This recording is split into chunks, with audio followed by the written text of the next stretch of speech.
Hello guys, my name is Jake Marucha. Welcome to my YouTube channel. In today's video, I'm just going to teach you about the basic rules of chess, how to basically move the pieces. Let's get to the video. Clack it. Alright, so this is how a chessboard is supposed to look like. It is an 8x8 board, and then that gives you 64 squares. Okay, I'm going to make this as simple as I can. Okay, now first things first, these columns are called files. So we have the A file, B file, C file, D file, E file, F file, G file, and then the H file. Why did they on the arrow shoe? Okay, so these are files. Okay, and then these are ranks. So we have the first rank, second rank, third rank, fourth rank, fifth rank, sixth rank, seventh rank, and then the eighth rank. So the intersection of the files and ranks gives a square a name. So this is the E file, and this is the fourth rank. So this square is going to be called the E4 squared. Very simple.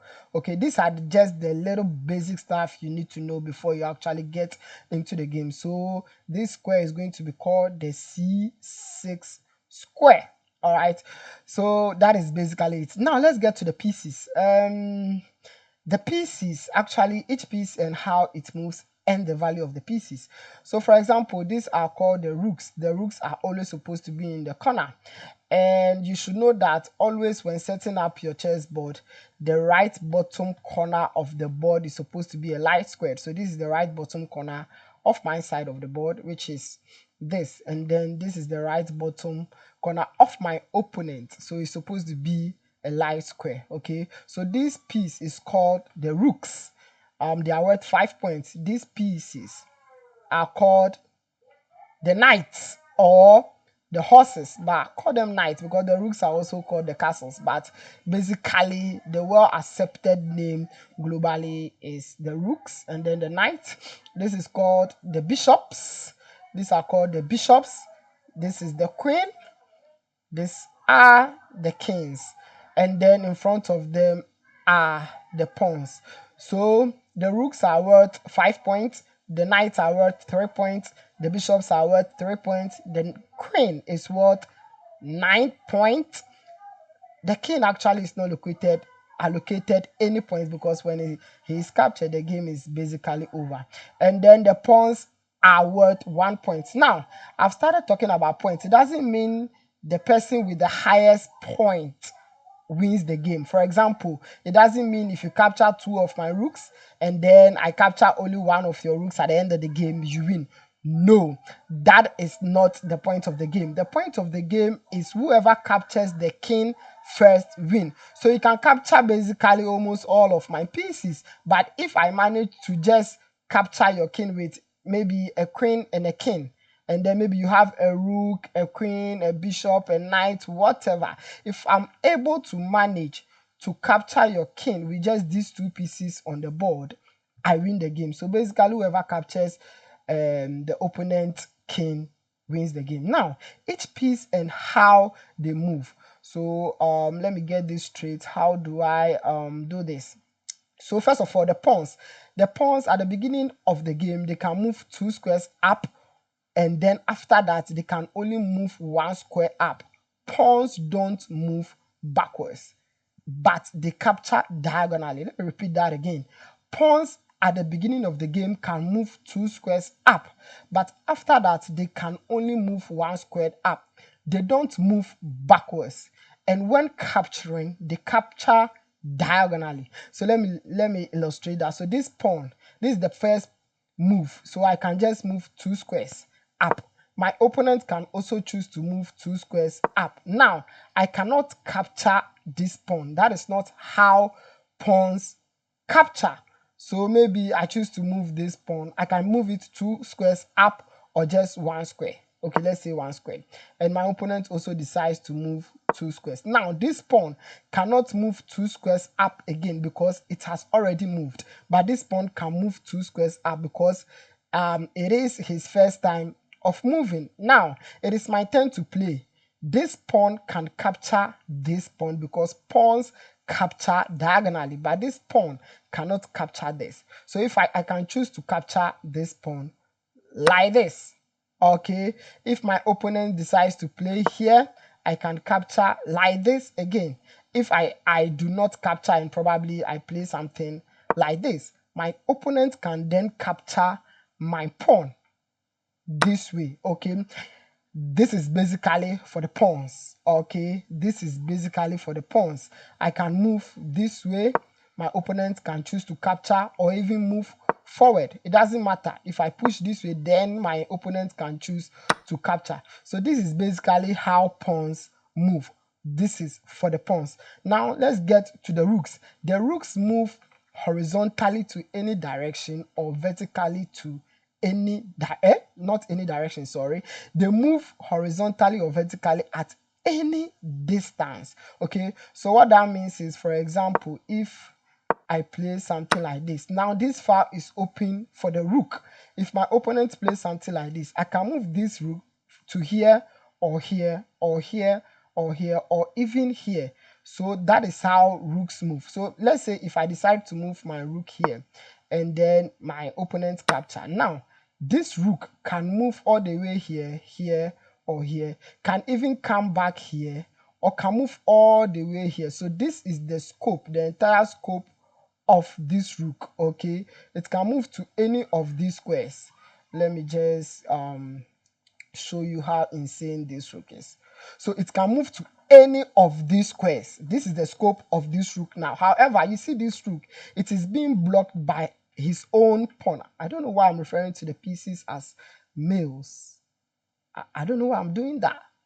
Yeah, its own pawn is blocking the way of this rook. So this pawn needs to like be captured or move out of the way before you can utilize this rook. Same as this. So this rook and this pawn needs to move out of the way before you can utilize this rook. So basically rooks move vertically or horizontally at any distance. Okay, yeah, that is for the rooks and they are worth 5 points. Now let's come to the knight. Okay, so for the knight, they move in an L shape and they do not need to you do not need to create space before you can move the knight. The knights are the only pieces that can jump over other pieces. So what that means is, since this knight move in an L form, it can go here like this. It doesn't mean you are going to pick this knight, put it here and put it here.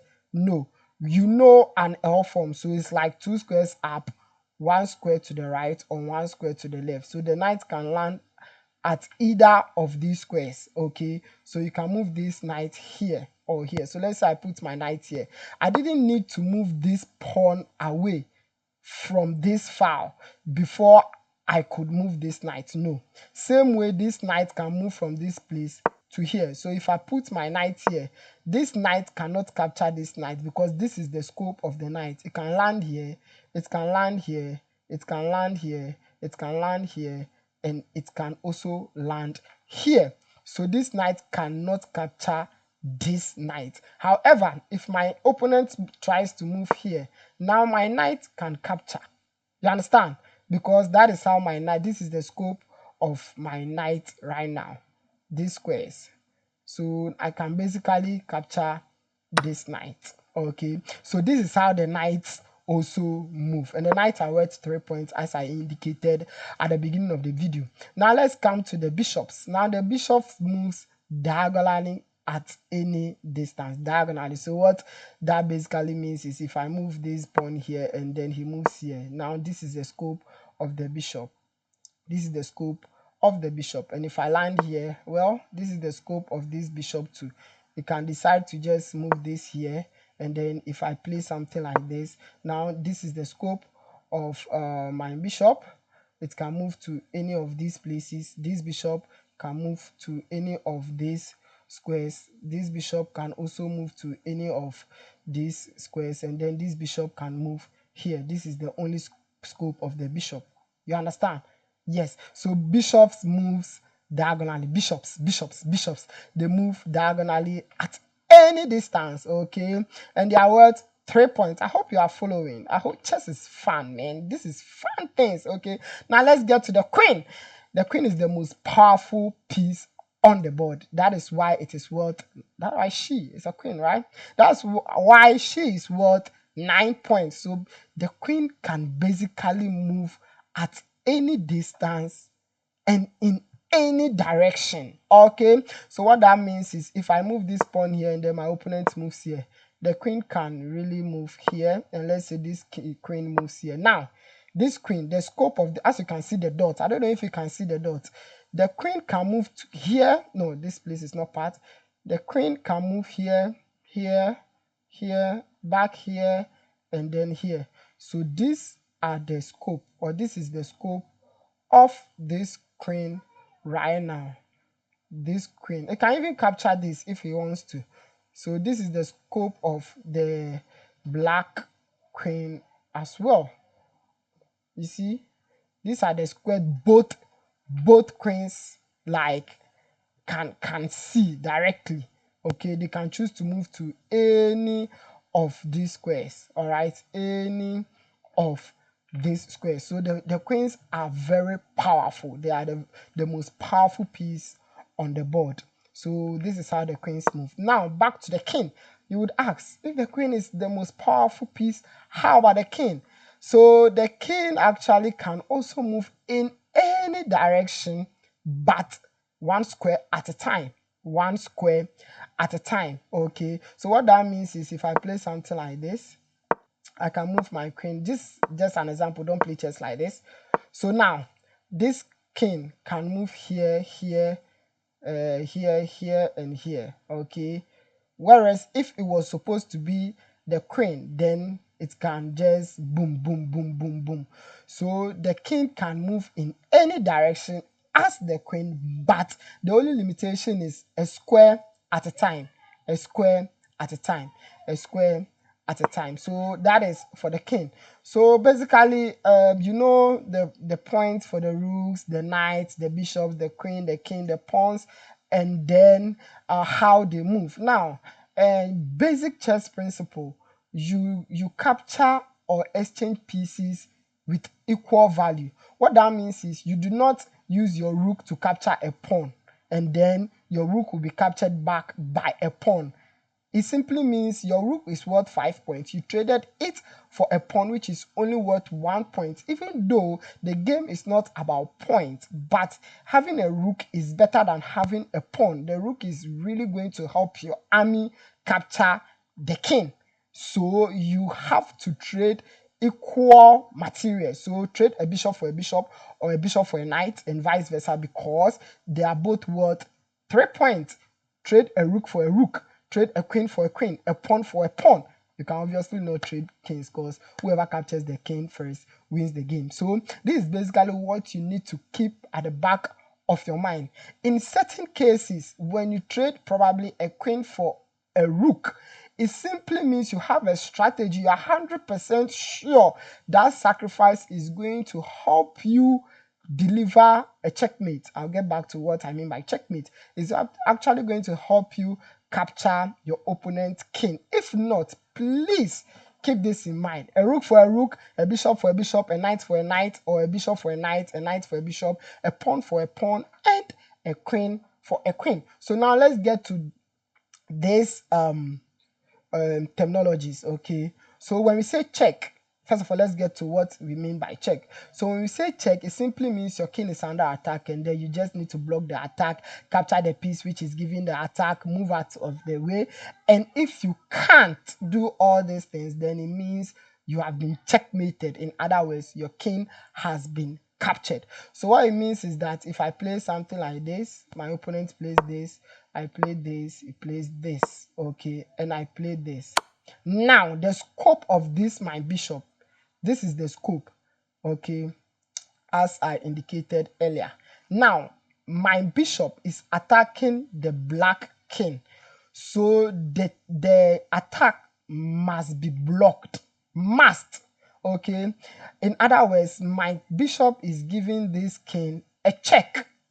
Okay, so now black has the option to block with the bishop, then it cuts off the scope of the bishop to the king. Are you getting it? It has the option to also block with the pawn, has the option to block with the knight, has the option to block with the queen, or has the option to just move out of the check. Do you get the point? If you cannot, in certain instances that you cannot do any of these, it means your king has been captured. In other words, your king has been checkmated. The game is over regardless of how many pieces you have on the board. So in this position, the best move is to block with the pawn. If I take this, I can take this and still give the check. But what is going to happen is now I have taken a piece which is worth 1 point with my piece which is worth 3 points. And now my opponent can now capture my bishop. So now my opponent has captured my piece which is worth 3 points, and I just captured a piece which is worth 1 point. It is not a good trade. In the long run, I stand like 80 to 90% chance of losing the game. So yes, I really want you to know, trade pieces with equal values. Okay, so now let's get to two special moves in chess. We call them special because, you know, I mean, they are special. So we call something in chess castling and en passant. Castling simple means when you start the game, let's say pa. Now there are space between the king and the rook. Okay, so when you move your king, okay, let me move this first so that it will be my turn to play. Now if you move your king towards the rook, 2 squares towards your rook, the rook comes over. This is called castling. Okay, so when you are playing on a physical board, you have to pick up your king 2 squares towards your king and your rook, and then the rook comes over. It is online chess, so basically it does that for me automatically. But when you are playing on a physical board, you have to move your king 2 squares towards the rook, and then you move your king and your rook now over your king. So this is called castling. This is simply means keeping your king safe. So my opponent can also do the same, something like this. That's all. If you have the chance of castling, 95% please castle, because it puts your king in a safer square. You know, hide it in the corner. Now you cannot castle if you've already moved the king or the rook. Okay, what that means is probably if I play like this and then my opponent play, now I cannot castle. I've moved the king, so I cannot castle. If I play like this and then my opponent also plays like this, he didn't move the king, but he has moved the rook, so he cannot also castle. However, if my opponent manages to, let's say, play something like this, something like this. Okay, in this position, my opponent has already moved this rook, but he hasn't touched this rook. Neither has he touched this king. So now he can castle the opposite side. This is called long castle. Obviously, this side is longer than this side. So still, you move your king 2 squares towards your rook, and then the rook comes over. Okay, in my case, if I play something like this here and here, I cannot castle long. Reason being that I have already moved my king, so I cannot castle.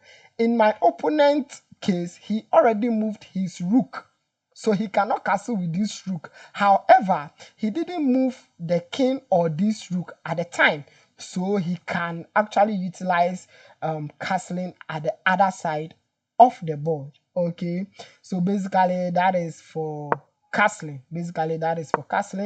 That is for castling. Now we call something en passant. Pay attention. It doesn't happen most often, especially at the beginner level of playing chess, but just pay attention so that you know you can do it for other players when you are playing. Actually happened to me at the time. I didn't know, and then I didn't want to play chess again because I thought, no, that is a glitch, but actually it is a correct and accepted move in chess. What that means is that, let's play something like this, and then my opponent plays something like this. I play something like this. My opponent plays played this, and then I played this. Now, pay attention. If my opponent moves to this square, I can take this pawn. That one I have explained already. But if my opponent chooses to move to this square, 2 squares up, I can still take this pawn.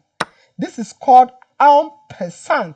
It is at a point where your opponent is moving 2 squares up but lands beside your pawn. You can still capture that pawn. Pay attention.